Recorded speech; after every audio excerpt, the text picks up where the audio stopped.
நம்மால பாரதிய ஜனதா கட்சி ஒரு பெரிய கூட்டணி அமைக்கணும், அதுல பாமக வரணும், இன்னொரு கட்சி வரல அந்த கட்சி வரணும், இன்றைக்கு இருக்கிற கட்சிகள் எல்லாம் வரணும், அவர்களுக்கு எல்லாம் நிறைவா சீட்டு கிடைச்சி 40 தொகுதிகளிலும் இந்த கூட்டணி வெற்றி பெறணும் அப்படிங்கிற ஒரே காரணத்திற்காக நான் எனக்கு அவங்க கொடுத்த எண்ணிக்கை வேற.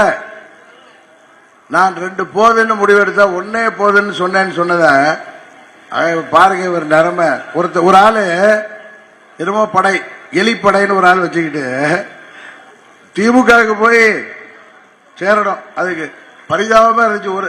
ஒரு தொகுதி கூட வேணான்னு திரு அண்ணாமலை சொன்னேன். கேளுங்க, அவங்க கட்சி இந்த பொறுப்பாளர் வந்திருக்காரு.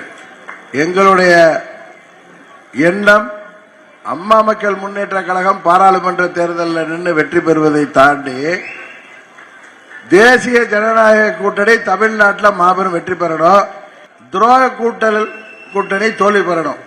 இனி தமிழ்நாட்டு அரசியல்ல எந்த ஒரு அரசியல்வாதியும் துரோகம் செய்யவே அஞ்சணும். அதே மாதிரி ஒரு பலத்தாடிய பழனிசாமி துரோக கூட்டத்துக்கு கொடுக்கணும். நம்ம சட்டமன்ற பொது தேர்தல் அப்ப தேவையான தொகுதிகளை கேட்டு வாங்கிக்கலாம். நம்ம ஒரு மாநில கட்சி, நமக்கு முக்கியம் சட்டமன்ற பொது தேர்தல்.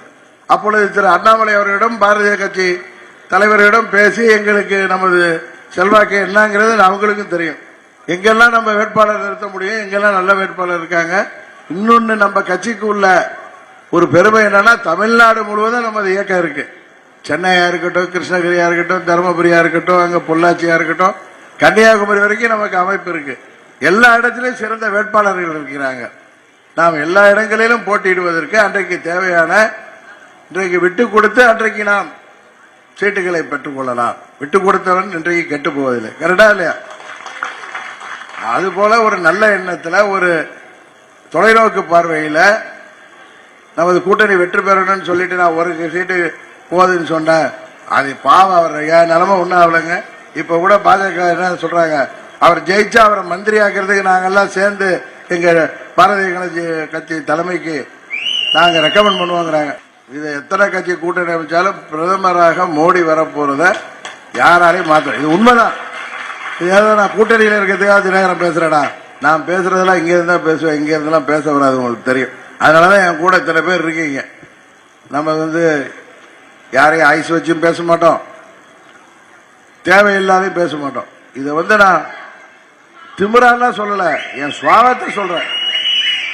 எது முடியுமோ அது முடியுமா, முடியலன்னா முடியலமா. உண்மையை உண்மைன்னு தானே சொல்ல முடியும். பச்சையை பச்சைன்னு தான் சொல்லணும், சேப்பை சேப்புன்னு தான் சொல்லணும். நம்ம மோடி அவர்கள் கூட்டணியில் இல்லைனாலும் அவர் தான் பிரதம மந்திரி. தமிழ்நாட்டில் அவங்க போன முறையில் அவங்களால ஒரு எம்பி தான் வந்தாங்க. அதுக்கு முன்னாடி அம்மா இருந்தப்ப 37 எம்பி அம்மா வாங்கிட்டாங்க. இவங்க 2 எம்பி தான் வாங்கினாங்க, 3 எம்பி தான் வாங்கினாங்க.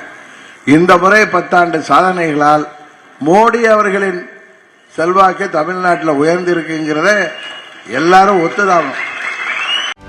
செய்திகளை உடனுக்குடனும் துல்லியமாகவும் தெரிந்து கொள்ள சப்ஸ்கிரைப் பண்ணுங்க.